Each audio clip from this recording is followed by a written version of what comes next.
Hey everybody, welcome back to 30 Days Until Dawn. When I think about winter, we're working on winter poems and foothill poems if we can.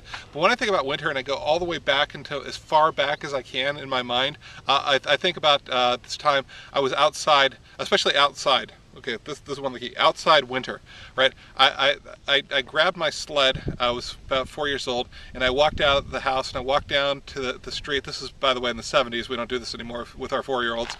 I walked down the street and I just started sledding down the hill by myself, and I sledded until I broke my sled, which was a disappointment because it was the coolest sled that I could conceive of. It was a little car thing. And this was in Pittsburgh.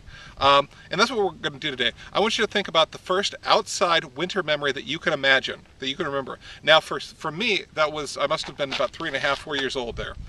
For you, I don't know, it could be you were 35. And that's the first thing you remember as an outside winter poem, or outside winter day, right?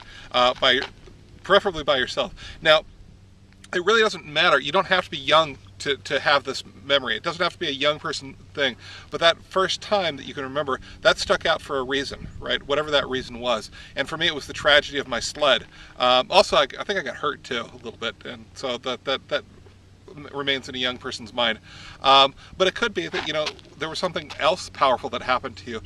You were outside in the winter, right? You were in an El Nino storm, and you kissed your boyfriend for the first time. Great, that's going to remain memorable. Or maybe if you're Scott Creeley, you flipped a car. That sucks because of the bad freeways in the Los Angeles area.